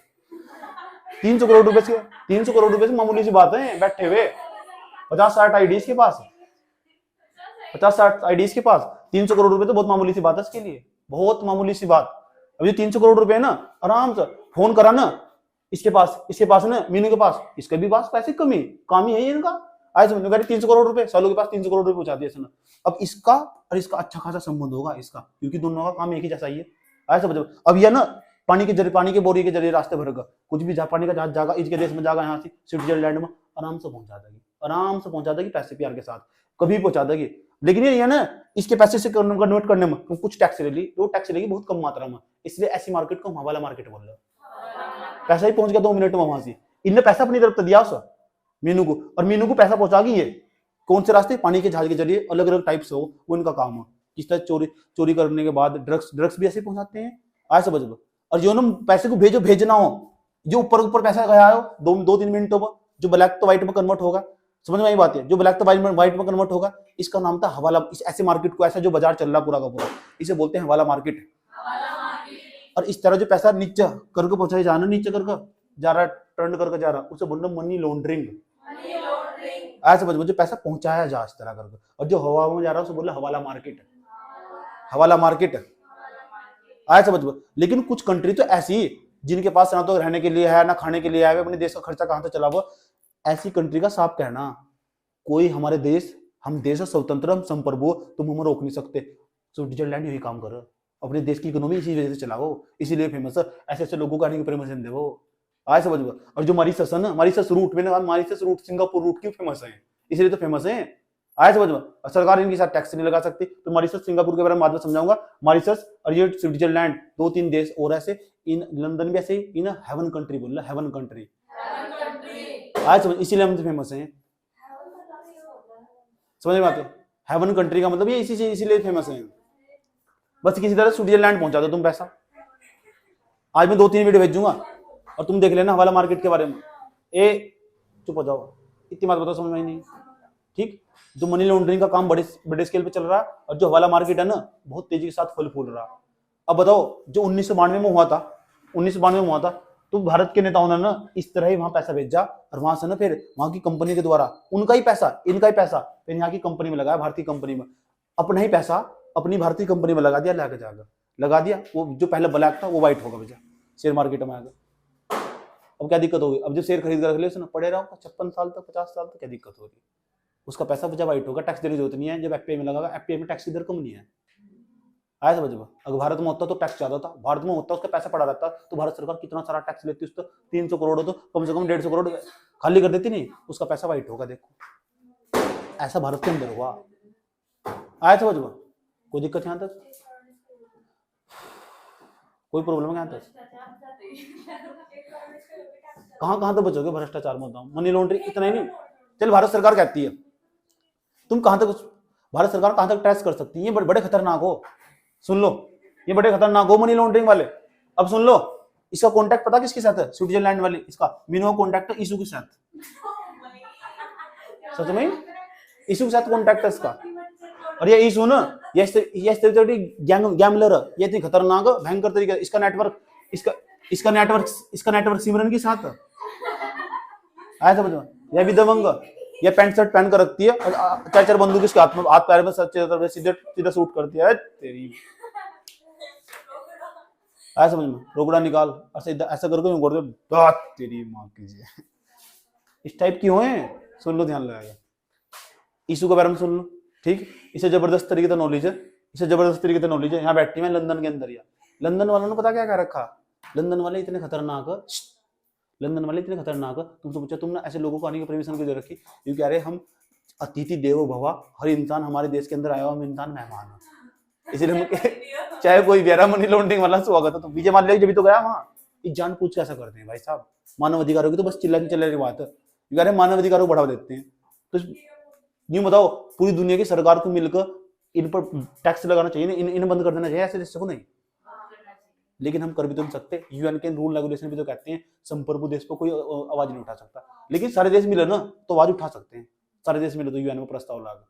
तो इसलिए इसके लिए ना भारत में भी एक एक्ट बनाया गया, PMLA एक्ट बनाया गया, और पूरी दुनिया में एक फोर्स बनाई गई, FTA, financial action task force, FTA बनाई गई 1989 में,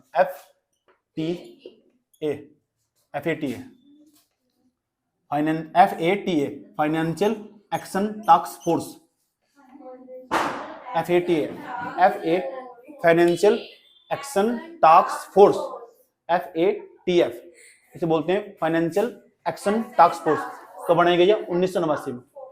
यह पता जांच करती है, या यही जांच करती है कि कौन से देश के अंदर ऐसा काम सबसे ज्यादा हो रहा है, कहाँ सबसे ज्यादा ट्रांजेक्शन सबसे ज्यादा कहाँ हो रहे हैं, पैसा सबसे ज्यादा कहाँ कौन से देश से सबसे ज्यादा भेजा जा रहा है, उस पर नजर रखती है। और पाकिस्तान के अंदर ना ये काम सबसे बड़े स्केल पे चल रहा है, इस तरह का जो तुम्हें बताया मैंने, जो मॉरिशस के अंदर, और जो ना आतंकवादियों को जबरदस्त मात्रा में फंडिंग हो रही है। इसलिए पाकिस्तान जो इसके पास ना दो लिस्ट हो, एक तो लिस्ट पता कैसी हो, एक जो FATF हो, एक तो इसके पास लिस्ट हो ग्रे लिस्ट। ग्रे लिस्ट का मतलब, ग्रे लिस्ट वो ऐसी लिस्ट हो इससे पता चल जा कि अगर हमने इस ना FATF ना अगर किसी देश को ग्रे लिस्ट में डाल दिया ना, इसका मतलब उस देश के अंदर ना जो मनी लॉन्ड्रिंग और जो हवाला मार्केट का काम तेजी के साथ हो रहा है, वो पक्का वो दुनिया की नजरों में चढ़ जाएगा देश। ये अच्छा देश नहीं है, पाकिस्तान इस टाइम ग्रे लिस्ट में है, मौजूद है। आज समझ, बाद में जाकर पता चला हाँ दूसरे नंबर पर अगर वो देश नहीं मानना ना, वो देश नहीं मानना, पाकिस्तान इसी लिस्ट में, पाकिस्तान फर्स्ट है इसमें, और बहुत सारे देश है इसमें। दूसरे नंबर पर एक अगर ग्रे लिस्ट में हो, दुनिया की सरकार उस पर दबाव बनाने की कोशिश कर रही, दबाव बनाने की मान नहीं रहा हो, तो देखो ब्लैक लिस्ट, FATF की ब्लैक लिस्ट। तो ब्लैक लिस्ट हो ना, अगर इसमें डाल दिया तो पूरी दुनिया, ये पाकिस्तान किसी के साथ व्यापार नहीं कर सकता, और जब भी किसी देश से व्यापार नहीं कर सकता, इसकी करेंसी पूरी तरह गिर जाएगी और इसका विदेशी मुद्रा भंडार खत्म हो जाएगा, इस देश की अर्थव्यवस्था पूरी तरह चरमरा जाएगी। अब भारत है ना, भारत इस पर जबरदस्त तरीके से फोर्स बना रहता है, ग्रे लिस्ट में हटाओ इसे, ब्लैक लिस्ट में डाल दो। UN के सामने बार बार प्रस्ताव रखते रहे, ग्रे लिस्ट में हटाओ इसे, ब्लैक लिस्ट में डाल दो, पूरे प्रस्ताव डाल लेते। जब मीटिंग हुई ना, पिछले साल की बात बता रहा हूँ, पिछले साल जब मीटिंग हुई तो पाकिस्तान ने बताया क्या कहा भारत को, पाकिस्तान ने बताया क्या कहा, ये भारत बैठा हुआ है, ये कौन है, इंडिया बैठा हुआ नहीं, यहाँ से इंडिया, UN की मीटिंग दोनों बैठे हुए थे, तो पाकिस्तान ने बता क्या कह रहा है, इस इंडिया को ना UN की इस FATF से बाहर निकाल दो। इंडिया नु कह रहा है, ये पाकिस्तान है ना, पाकिस्तान नु कह रहा है इसे इंडिया को ना FATF को बाहर निकाल दो, इसकी जरूरत नहीं है उसको। समझ गए, मैं इतने गधे लोग हैं आगे हैं। क्योंकि ये मुद्दे को ना इंडिया नहीं कर रहा था, क्योंकि इंडिया के अंदर तो आतंकवाद जैसी फैक्ट्री बना दे रखी है ना, जम्मू कश्मीर के अंदर, जो उनके पास पैसा आ कहां से रहा, ये तो आ रहा है, मनी लॉन्ड्रिंग तो हो रही, नीचे जी तो पैसा भेज रहे जाते। इतनी बात बताओ समझ में आई नहीं, आज मैंने तुम्हें बहुत सारा कॉन्सेप्ट समझा दिया, इतने बात बताओ समझ में आई नहीं है, कोई प्रॉब्लम है यहाँ तक, हवाला मार्केट समझ में आया, मनी लॉन्ड्रिंग समझ में आया, पैसा ब्लैक तो व्हाइट में किस तरह कन्वर्ट हो, तो पक्का समझ, पैसा खोरी में तो सब लोग तेज हो, और कुछ साला समझ में आया हो या ना आया हो, पैसा ब्लैक तो व्हाइट तो कैसे कन्वर्ट करना हो आज इन्होंने सीख लिया। मतलब इन्हें बदतमीज इंसान है, करना नहीं हो इसलिए पढ़ाना नहीं चाह रहा था बिल्कुल भी।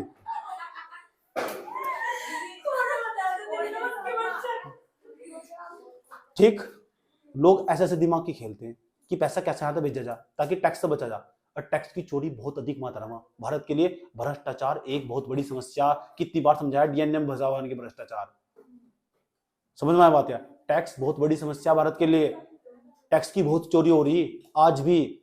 मैंने क्या कहा, तुम्हें क्या लग रहा है, ये नेता लोग आज भी जितने भी नेता घूम रहे हैं ना, सबके अकाउंट है बाहर टोटल अलग अलग नाम से, इनके इस तरह बड़े बड़े जो गैम्बलर है आया समझ, ये इनके लिए हानिकारक है। बाद में जाकर पता क्या हुआ, अभी तो कहानी बहुत लंबी है,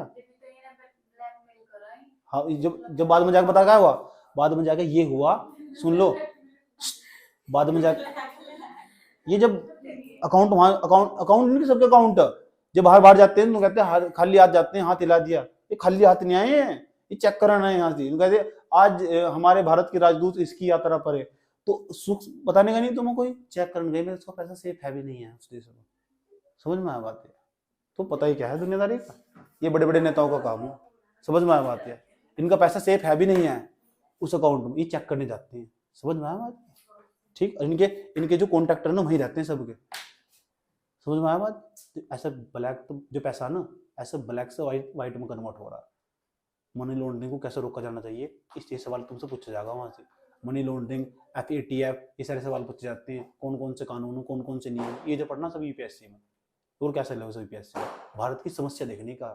अब ये जो भारत के अंदर फंडिंग हो ना, अब मैं तुम्हें समझाऊंगा कि क्या करते हैं। अब तो वर्तमान समय में बहुत सारी सेल मार्केट की कंपनियां देखते हैं, मार्केटिंग की कंपनियां देखते हो, अब देखते हो कुछ दिन उन्होंने काम करा और काम करने के बाद फिर वापस वो तो कंपनी अपने देश वापस लौट गई, ये वही तो नेता, ये हवाला मार्केट वाले ही तो है, ये भारत में ढूंढ कर पैसे लगाने का, मार्केटिंग, हाँ हाँ मार्केटिंग कराने का। 2-4 दिन कंपनी लगाई, फलाना, सुन लो, हजारों कंपनियां लगा रखी इस टाइम में। इनके बारे में कल समझाना मुझे अच्छे तरीके से कि किस तरह भारत के अंदर ना जगह जगह सेल मार्केट कहते हैं, ये अपना पैसा व्हाइट करने का सबसे बेस्ट तरीका। तो सुन लो, पैसा ब्लैक तो व्हाइट कन्वर्ट करने का सबसे बेहतरीन तरीका, सेल मार्केट में चले जाओ। तो भारत के अंदर आज शेयर मार्केट, जो सेल मार्केट है उसका बाजार तेजी के साथ फल फूल रहा। आज समझ, सेल मार्केट का बाजार तेजी के साथ फल फूल रहा। अभी भारतीय लोगों को और लूटेंगे और पैसा वहां से लेके चले जाएंगे। आज समझ, वही पैसा भारत के अंदर दोबारा फिर मौजूद होगा। समझ में बात है? भारत के अंदर दोबारा फिर आया, एफडीआई के जरिए आया। उनके हम तो एफडीआई करने आए हैं। समझ में बात है? फिर पता क्या करेंगे, इस कंपनी में अमुक नाम तरीके से आग लग गई, आग नहीं लगी, जान पूछ के लगाई उन्होंने आग। आज फिर कंपनी बंद होगी, फिर अपना पैसा लेके वापस चले गए। वही पैसा फिर दोबारा, इनका पैसा ही व्हाइट में कन्वर्ट हो रहा है। समझ में आई बात है? देखो ध्यान लगाएगा, ये प्रियंका थी, ये नेता, सुन लो ध्यान लगाएगा, ये प्रियंका थी, ये नेता आया, इंडिया में आया, इसका संबंध काजल के साथ। 300 करोड़ रुपए थे इसके पास, 300 करोड़ रुपए स्विट्जरलैंड चली गई है, मीनू के पास गई है। सालू नाम की व्यक्ति है, सालू नाम का एक व्यक्ति है, सालू नाम की जो इसकी फ्रेंड है, वो उसने पता क्या करा, उसने यहाँ एफडीआई करा, भारत के अंदर रखा एफडीआई। अब बताओ, ये सालू के पास जो पैसा आया वो किसका पैसा? प्रियंका का पैसा, अपना ही पैसा इन्वेस्टमेंट कर दिया। नहीं, यहाँ मार्केट में सेल कंपनी में लगा देगी पैसा, सेल कंपनी में जब लगा देगी तो कहेंगे हमने तो एफडीआई कर रहे तो सरकार पे टैक्स भी कम लेगी, और इतना ही टैक्स लेगी, 2-4 दिन में बस पैसा कमाओगे, वही पैसा इनके पास चला जाएगा, किसी को लोगों को दिखाई भी नहीं देने का। लोग ये भी नहीं कहने के कि प्रियंका का पैसा, नेता का पैसा है। और ये जो कंपनी अलग अलग नाम से खुली हुई है, ये सब नेताओं का पैसा तुम्हारे देश में। इतनी सूक्ष्मता के साथ अध्ययन करना तुम, समझ रहे क्या हो रहा है? ये और कुछ सीख कर सोच रहे कर तो मैं भी कर सकती हूँ। सीख लिया ना, ये तकनीक सीख लिया ना कि पैसा ब्लैक तो क्या, इसलिए मैं पढ़ा नहीं रहा था।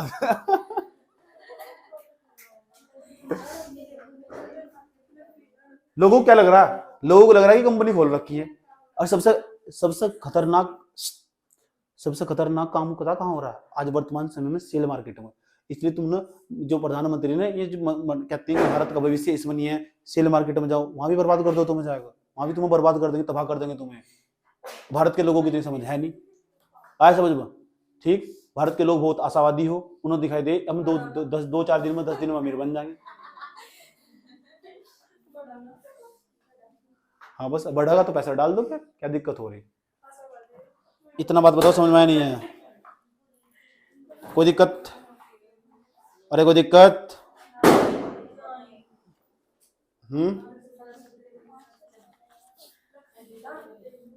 अडानी का नाम सुना तुमने? चुप बताओ, अंबानी हो एक अडानी, किनके? हाँ, इन्होंने देखो अभी अडानी बना, जो अडानी है, अडानी पर आरोप लगाया। देखो क्या आरोप लगाया गया कि जो अडानी जी थे ना, अडानी ग्रुप, हाँ अडानी अंबानी अडानी हुई, जो अडानी ग्रुप है ना, इस पर आरोप लगाया गया कि इसने ना जो 43,500 करोड़ रुपए, 43,500 करोड़ रुपए, 500 करोड़ रुपए ये ना ब्लैक तो व्हाइट कर दिए। अच्छा व्हाइट कर दिया ना, भारत की जो अपनी कंपनी थी नहीं खुद की, 43,500 करोड़ रुपए, 43,500 करोड़ रुपए, 43,500 करोड़ रुपए इन्होंने व्हाइट कर दिए। पता कैसे कर दिए? इन्होंने ना बाहर ले, सुन लो, बाहर लेके पैसे घुसे हैं हवाला मार्केट के जरिए। आज भी चल रहा है हवाला मार्केट का बाजार, बहुत तेजी के साथ फल फूल रहा है, ये कभी बंद नहीं होने का। ना किसी के पास किसी के पास इसका तोड़ है। समझ में आई बात है? क्यों? नेता अपना ही पैसा बर्बाद करेंगे। नेता के तो पैसा ज्यादा, पैसा किसके पास है? नेताओं के, तो नेताओं के पास है, नेता अपने पैसा बर्बाद करेंगे। ये तो मार्केट ऐसा फल फूल रहा है, इसी कभी खत्म नहीं होने का। समझ में आई बात है? ठीक, अब तुम ये काम ना करियो कि सोचो कुछ नहीं है बेटे, हवाला मार्केट वालों के साथ कॉन्टेक्ट कर लो, मोदी जिंदगी में। सुन लो, 43,500 करोड़ रुपए अदानी ग्रुप था, इन्होंने व्हाइट कन्वर्ट करा ना, अपनी कंपनी के शेयर खरीदने स्टार्ट कर दिए। अपनी कंपनी में पैसे लगाना, इनकी कंपनी के शेयर घट रहे थे, अपनी कंपनी के शेयर खरीदने स्टार्ट कर दिए। लोग सोच रहे बढ़ रहा, बस भारत के लोगों ने दबा के पैसा लगाया इसमें। अब फिर क्या थी, जब निकाला तो इतना निकाला, सारा निकाल के खाली कर दिया। आज समझ, घटा तो इतना तेज घटा, भारत के लोगों को निकालने का मौका भी नहीं दिया। आज समझ, घटा ना तो इतनी तेज घटा, भारत के लोगों को निकालने का मौका भी नहीं दिया। बस होगा वाइट में कन्वर्ट, ऐसे करते हैं वाइट में कन्वर्ट। इतना बताओ समझ में आया कि नहीं आया?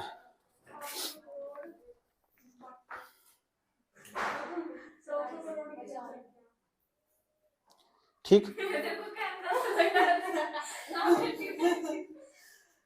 नहीं, अब ये बताओ, जब यह रिपोर्ट आई होगी कि भारत के लोगों का पैसा लगाया जा रहा है शेयर मार्केट में, तो बताओ जो विपक्ष होगा उस टाइम पर उसने हंगामा करा होगा नहीं संसद में? अरे भाई जब यह रिपोर्ट आई होगी कि भारत के लोगों का पैसा शेयर मार्केट में लग रहा, अरे FII वाले, ये जो FII वाले हैं, FII ये जो भारत की शेयर मार्केट में जो पैसा लगा रहे, जो भारतीय शेयर, ये शेयर बाजार है, इसमें जो पैसा लग रहा, ये जो लोग पैसा लगा रहे शेयर बाजार में, जो पैसा लगा रहे हैं, आया समझ में? तो भारत का जो विपक्ष था ना, विपक्ष का पता क्या कहना था? विपक्ष जो संसद के अंदर था, उसने कहते हैं कब संसद की बैठक चलने नहीं दी, बिल्कुल भी। समझ में आया बात है? चलने नहीं दी। पता क्या कहा? यूं कहा, अगर तुमने FPI लागू कर दिया, उन्हें तो पता था, सबको पता था, क्योंकि नेता को सब पता रहा है कि हमारा पैसा है जो इसके अंदर लग रहा है। सारे नेताओं का तो काम था, कांग्रेस के नेताओं का तो काम था। उसके बाद सुनो, जब कांग्रेस के नेताओं का काम का शेयर मार्केट में जो पैसा लग रहा है, तो विपक्ष ने पता क्या कहा? विपक्ष ने कहा उस टाइम पर, जो विपक्ष ने कहा उस टाइम, भारतीय जनता पार्टी थी, सक्षम नहीं थी पहले, दूसरी पार्टी थी, छोटी मोटी जो पार्टी थी, ये जो पार्टियां थी, इन सबने विपक्ष ने कहा कि जो भारत जो पैसा लगा रहे हैं, FII वाले पैसा लगा रहे, इसमें तो देख कर बताओ कि कितने लोगों का, भारतीयों का पैसा है, समझ लो। देखो बताओ, उनका नाम पब्लिकली क्लोज करो, पब्लिकली ओपन करो, जब पता करेंगे। भाई समझ में आया नहीं क्या होने कुछ कर जा रही? भाई भारत की शेयर बाजार में जितने भी लोग पैसा लगा रहे हैं, ऐसे कितने लोग जो भारतीय, इंडियन और जो बाहर के, पता करो। अब सरकार के हाथ पैर फूलने स्टार्ट हो चुके, अब पता करो तो कैसे पता करो? आया समझ में? ठीक, संसद की मीटिंग बंद कर दी गई। समझने की बात, संसद थी ना, वो भंग होगी तो फिर स्थगित कर दी गई बैठक, लोकसभा की बैठक भंग नहीं हो जाती क्या? आया समझ में? वहीं की वहीं बैठक रोक दी गई। फिर उन्होंने सोचा सरकार ने, ऐसे नहीं मानने की, पंगा चलते रहे ऐसे ही। वर्ष आया 1997 की बात, कब की? 1997 में। 1997 तक सारी चीजें हो चुकी थी। आया समझ में? 1992 में तो रिपोर्ट ही आई थी। 1997 में पता लग चुका था लोगों को कि पैसा किसका हो। तो भारत सरकार ने सोचा है ऐसे नहीं मानने के, आया समझ में? तो भारत सरकार ने मध्यस्थता का रास्ता अपनाया। किसका? मध्यस्थता का रास्ता अपनाया। तो भारत सरकार ने जारी करा एक पी नोट। अब ये पी नोट समझना हम किसे कहते हैं, ये समझना हम 1997 में पी नोट कैसे कहते हैं? यूपीएससी ने सवाल पूछ लिया और आज भी है पी नोट्स। ये पी नोट्स क्या हो, ये आज भी है पी नोट्स। यूपीएससी ने सवाल पूछा हुआ 2-3 साल पहले की बात है, पी नोट्स क्या हो? पार्टिसिपेटरी नोट्स बोल रहे सर, पार्टिसिपेटरी नोट्स। समझ में आई बात? या तो यहाँ तक हम अपनी कल कहानी स्टार्ट करेंगे कि यहाँ क्या हुआ था। समझ में आया बात? या मैं तुम्हें इतिहास भी साथ साथ बता के चलता हूँ पीछे का हो क्या रहा। ठीक है, ऐसे लगता है जैसे संसद में बैठ कर मीटिंग चल रही हो। समझ में आया बात? या तो हम कल अपनी कहानी कहाँ से स्टार्ट करेंगे? पी नोट्स से। पी नोट्स क्या था, कल हम अपनी कहानी यहाँ से स्टार्ट करेंगे पी नोट्स से। समझ में आया? चलो आज इतना ही रखते हैं।